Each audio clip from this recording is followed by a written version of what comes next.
काफी दिनों से बहुत लोगों की डिमांड आ रही थी कि भैया बीसीए एक्सपीरियंस पर वीडियो बनाओ। मैंने 1 साल पहले एक वीडियो बनाया था बीसीए 1 ईयर एक्सपीरियंस। तो अब 2 ईयर एक्सपीरियंस की बात करते हैं कि मेरा क्या एक्सपीरियंस रहा है। और मैं कोई अपनी एक प्रकार की स्टोरी नहीं सुनाऊंगा, मैं उस एक्सपीरियंस से जो निचोड़ होगा एकदम पूरा सारांश, वो मैं आपको आज की वीडियो में बताऊंगा कि इसमें करियर अपॉर्चुनिटी बीसीए में क्या है, या फिर बीसीए मैथ कितनी इंपॉर्टेंट है, इससे प्लेसमेंट फैंग कंपनियां या टॉप अच्छी कंपनियों में जाना है 30-30 40-40 एलपीए, जो कि बीसीए में जाने से पहले तो लगता ही है कि हमको तुरंत मिल जाएगी। इसकी क्या सच्चाई है, या फिर ये इजी है या हार्ड है, एडमिशन लेना चाहिए कि नहीं, इनसे रिलेटेड जितने भी क्वेश्चंस हैं इस वीडियो में तुम्हारे पूरे कवर होने वाले हैं। तो सबसे पहले बात करते हैं करियर अपॉर्चुनिटी की। इसके बाद में कुछ मैं अपना सजेशन भी दूंगा अपने 2 साल के एक्सपीरियंस से कि तुमको शुरुआत से लेके एंड तक क्या तुम्हारा रोड मैप होना चाहिए, या फिर कौन से ईयर में तुमको क्या अप्रोच लगानी चाहिए जिससे तुम एक अच्छे सॉफ्टवेयर इंजीनियर बन पाओ। देखो, सबसे पहले करियर अपॉर्चुनिटी, अगर तुम बीसीए कर रहे हो तो इसके बाद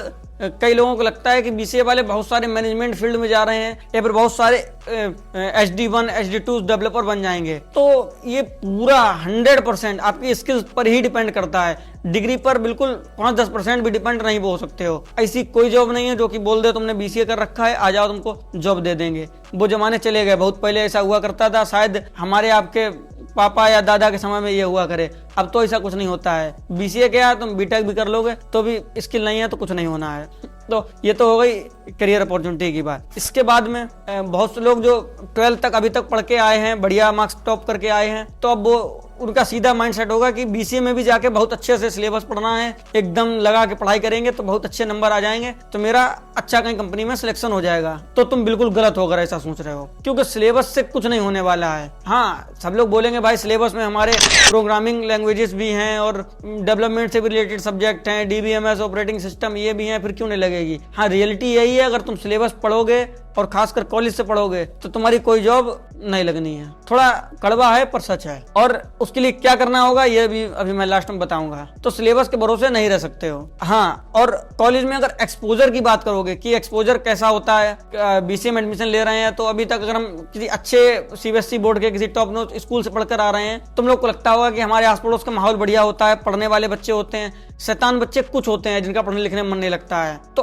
अब उसका सेम उल्टा होने वाला है बीसीए में। आप किसी भी कॉलेज में चले जाएं, मतलब 100% कॉलेजेस तो नहीं, 70 to 80% कॉलेजेस में उसका उल्टा होने वाला है कि पढ़ने वाले और करियर फोकस करने वाले बच्चों का परसेंटेज बहुत कम होगा, और जो कुछ नहीं कर रहे हैं, एडमिशन ले लिया है, किसी ने तो अपने घर वालों के कहने पे ले लिया है, किसी का कोई करियर गोल नहीं है, उसने बस एडमिशन ले लिया है कि बीसीए फॉर्मों में बहुत कंप्यूटर साइंस ट्रेंडिंग कोर्स है कर ले रहे हैं, तो ऐसे लोग मिलेंगे। तो उनसे अगर अलग स्टैंड आउट करना है तो उसके लिए क्या करना होगा, उसके लिए हमारे चैनल को सब्सक्राइब करना होगा और रेगुलर वीडियोस वॉच करनी होंगी। फिलहाल अभी मैं इसी वीडियो में बताऊंगा आगे कि तुमको क्या करना होगा, क्या रोड मैप तुम्हारा होना चाहिए। इसके बाद में बीसीए इजी है या फिर हार्ड है। देखो, अगर एक तुम एवरेज बच्चे हो तो तुम्हारे लिए बीसीए एवरेज है, तो बहुत ज्यादा हार्ड नहीं बोल सकते हैं और बहुत ज्यादा सिंपल भी ऐसा नहीं बोलेंगे कि तुम नहीं पढ़ोगे तो पास हो जाओगे। तो ऐसा बिल्कुल नहीं है कि तुम पूरे सेमेस्टर अगर 4 महीने का 5 महीने का है, अब तुम बोलोगे 6 महीने का सेमेस्टर होता है, नहीं, सेमेस्टर 6 महीने का बस बोला जाता है, 4 महीने मैक्सिमम हो जाए तो 5 महीने में तुम्हारे पेपर हो जाते हैं। तो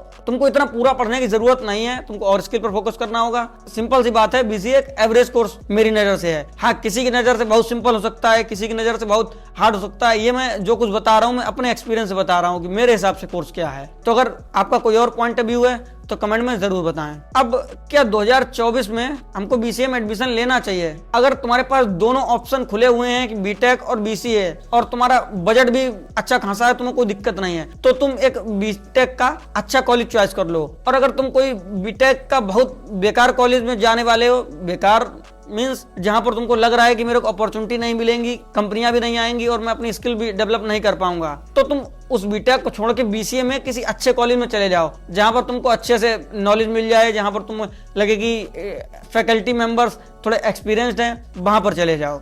और इसके बाद में बहुत सारे लोगों का ये क्वेश्चन है कि कि भाई मेरे पास 12th में मैथ नहीं थी या फिर मेरी मैथ वीक है तो मैं क्या बीसीए में कर लूंगा। अच्छा तो देखो, सबसे पहले मैं बता दूं, मेरे पास भी 12th में मैथ नहीं थी, मैं कॉमर्स बैकग्राउंड से हूँ, कॉमर्स स्ट्रीम थी मेरे पास 12th में। बट जो लोग बहुत सारे मैंने भी देखे थे एडमिशन लेने से पहले वीडियो, तो उसमें बता रहे थे कि बीसीए में मैथ 12th लेवल की होती है या फिर 10th तक आपने पढ़ी है तो भी आप निकाल लेंगे, कठिन नहीं होगी। तो मैं बता दूं, इसमें calculus, discrete mathematics, statistics, probability जैसे कॉन्सेप्ट होते हैं, जिसमें कई कॉन्सेप्ट तो ऐसे हैं जो कि तुम लोग अगर पढ़ोगे तो आसानी से निकाल लोगे। मतलब आसानी से ये तो नहीं बोलूंगा कि बिल्कुल हलवा है आराम से निकाल लोगे, लेकिन बहुत ज्यादा डिफिकल्ट नहीं होंगे।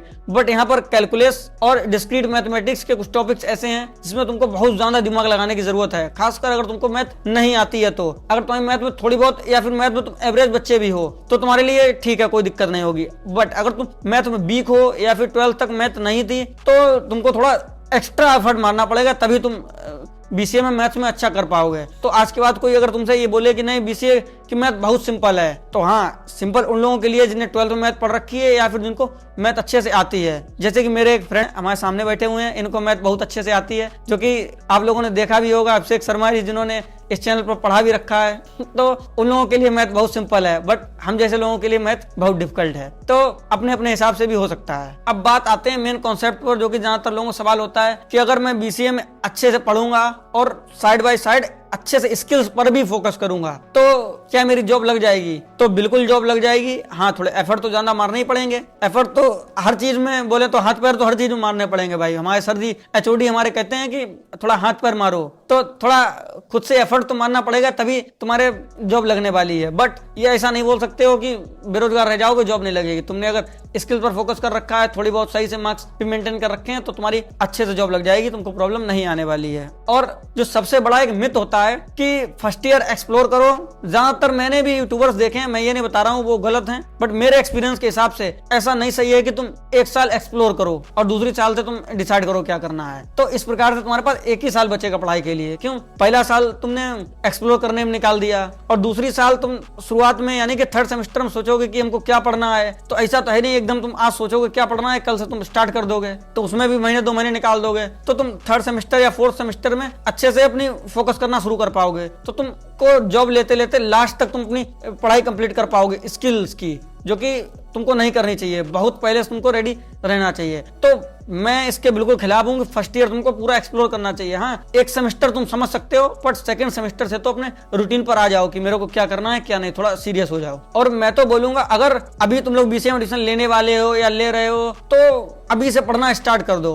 अब तुम कहोगे कि क्या पढ़ूं? भाई, जिस कॉलेज में एडमिशन लेने जा रहे हो, जिस यूनिवर्सिटी में एडमिशन लेने जा रहे हो, तो उसका सिलेबस निकालो, उसमें तुमको जो समझ में आ रहा है सिलेबस के टॉपिक एटलीस्ट वही पढ़ने स्टार्ट करो। मैथ वीक है तो मैथ्स पढ़ना स्टार्ट करो, या फिर प्रोग्रामिंग में इंटरेस्ट आ रहा है तो प्रोग्रामिंग पढ़ना स्टार्ट करो। और इसके बाद में अब बात करते हैं कि बीसीए सिलेबस में ही मतलब अदर से हम अगर कुछ ना सीखें तो सिलेबस में क्या क्या प्रोग्रामिंग लैंग्वेजेस हैं जो कि हमको सिखा दी जाएंगी। देखो, मैं अगर अपनी बात करूं तो मेरे में सी लैंग्वेज है, C++ है, जावा है और थोड़ा सा डेवलपमेंट की तरफ HTML वगैरह भी है।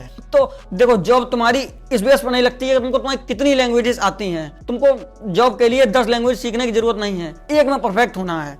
तो इस पर बिल्कुल फोकस ना करें कि हमारे कोर्स में इतनी लैंग्वेज है तो मैं इतना एक्सपर्ट बन गया। तुमको अगर एक लैंग्वेज आ गई तो दूसरी सीखने में 15-20 दिन में तुम उसका सिंटैक्स सीख सकते हो। लॉजिक सब में लगभग सेम ही रहता है। और जो मैं अपनी तरफ से सजेशन देना चाहूंगा कि डीएसए मस्ट है। अब कुछ लोग कह रहे हैं कि मतलब डीएसए मत करो, डेवलपमेंट से ही जॉब लग जाएगी, तो मैं तो रिकमेंड करता हूं कि डीएसए पर शुरुआत से ही थोड़ा थोड़ा फोकस करें, जिससे सेकंड ईयर खत्म होते होते तुम्हारे डीएसए पर भी एक अच्छी कमांड हो। साथ ही साथ डेवलपमेंट पर भी फोकस करें। डेवलपमेंट में वेब डेवलपमेंट पर ज्यादातर लोग जाते हैं, जो कि तुम भी सोच ही रहे होगे जाने की या फिर कभी ना कभी सोचा होगा। तो वेब डेवलपमेंट में जा सकते हो, ऐप डेवलपमेंट में जा सकते हो, या फिर एंड्रॉइड और iOS दोनों बनाते हो तो हाइब्रिड तरफ जा सकते हो। तो किसी भी, या फिर ब्लॉकचेन डेवलपमेंट में जा सकते हो। तो किसी प्रकार की डेवलपमेंट को शुरुआत से ही चॉइस कर लो। डीएसए पर भी फोकस करो तो लास्ट तक आते आते तुम्हारे दोनों पार्ट मजबूत हो जाएंगे, क्योंकि डेवलपमेंट और डीएसए दोनों जरूरी हैं। लास्ट तक मेरा भी बहुत दिन तक यही सवाल रहा था कि डीएसए करूं या डेवलपमेंट करूं।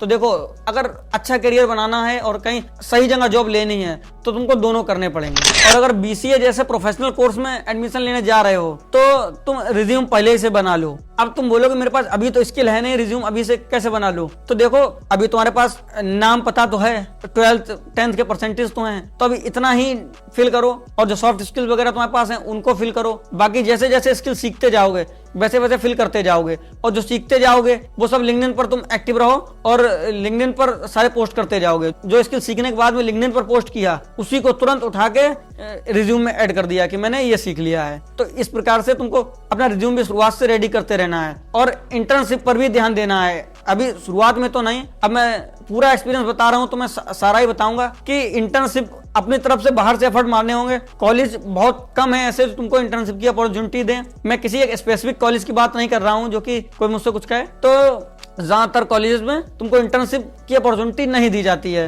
बाहर से एफर्ट मारने होंगे, तुमको ऑफ कैंपस ट्राई करना होगा। अब कैसे ट्राई करना होगा उसके लिए मैंने एक पूरा वीडियो बना रखा है, मैं उसका लिंक डिस्क्रिप्शन में और आई बटन में नहीं डालूंगा। तुम थोड़ा मेहनत करो, जाके सर्च करो इंटर्नशिप गोपाल शुक्ला, सर्च करो यूट्यूब पे मिल जाएगा, तो वो वीडियो देखो। और बीसीए के दौरान पूरे तुमको अपने कनेक्शंस बढ़िया बनाने होंगे, चाहे वो लिंक्डइन पर हो, ट्विटर पर हो या फिर रियल लाइफ में हो, क्योंकि लास्ट में जो जॉब लेना होगा वहां पर कनेक्शंस बहुत ज्यादा हेल्प करेंगे, चाहे वो वर्चुअली हो चाहे वो फिजिकली अरे मतलब चाहे रियल लाइफ में हो या फिर वर्चुअली मतलब लिंक्डइन पर हो। ज्यादा इसको गलत नहीं समझेंगे। और इसके बाद में कई सारे कॉलेज बोल रहे हैं 100% प्लेसमेंट असिस्टेंस, और मैंने भी एक कमेंट देखा था, उस पर एक ने पूछा था कि भैया 100% प्लेसमेंट असिस्टेंट के बारे में बताओ। तो देखो 100% प्लेसमेंट असिस्टेंट कॉलेज वाले लिखते हैं, इसका मतलब ये नहीं है 100% प्लेसमेंट असिस्टेंट मतलब ये है कि हम तुमको सपोर्ट कर रहे हैं, असिस्टेंट कर रहे हैं कि प्लेसमेंट में तुम कैसे क्या करना है। हालांकि वो बात अलग है, करते नहीं है, बट इसका मतलब यही है। तो 100% प्लेसमेंट अगर कोई कॉलेज बोल रहा है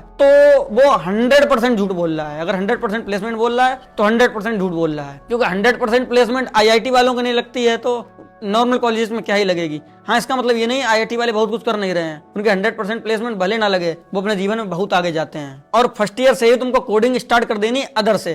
तो कोडिंग कैसे स्टार्ट कर देनी है तो उसके लिए मैंने एक वीडियो बना रखा है, चैनल पे जाकर चेक करो या फिर सर्च करो, तुमको वो वीडियो मिल जाएगा। क्यों, अगर तुम लाइफ के लिए सीरियस हो तो इतनी तो मेहनत कर ही सकते हो। मैं कोई डिस्क्रिप्शन और आई बटन में वीडियो आज नहीं देने वाला हूँ। और जब कोडिंग में थोड़ा अच्छे से हाथ बैठ जाए या फिर तुम डीएसए कर लो, उसके बाद तुमको लीड कोड पर प्रैक्टिस करनी होगी। हाँ, मैं ये नहीं कह रहा हूँ कि शुरुआत से ही इतना करने लग जाओ। तुम बोल रहे हो इतना समय, शुरुआत से ही बता दे रहा हूँ। मैं इसलिए बता दे रहा हूँ क्योंकि मैंने जब एडमिशन लिया था मेरे को कोई इतना बताने वाला नहीं था, तो मेरे को बहुत प्रॉब्लम हुई और मैंने बाद में ये सब जानकारी प्राप्त कर पाई। तो तुम लोग को मैं पहले ही बता दे रहा हूँ। तो अगर तुम डीएसएस सीख लिया है या फिर सीख रहे हो, एक कॉन्सेप्ट भी क्लियर कर लिया है, जैसे तुमने एरे का कॉन्सेप्ट पढ़ लिया, तो उसको तुरंत बाद तुम लीड कोड पर प्रैक्टिस करना स्टार्ट कर दो। क्योंकि सीखना तो बहुत सिंपल है, क्वेश्चन प्रैक्टिस करते हैं असलियत में, तब पता चलता है कि ये कॉन्सेप्ट कितना हमको आता है। तो लीड कोड पर भी प्रैक्टिस करना शुरू कर सकते हो, ये अभी नहीं, ये कुछ दिन बाद के लिए, जब तुम्हारा हाथ अच्छे से बैठ जाए और तुम डीएसए प्रैक्टिस करना चाह रहे हो, थोड़ा सीख चुके हो नॉर्मल। और उसके बाद में तुमको हाईरेक्ट हो गया,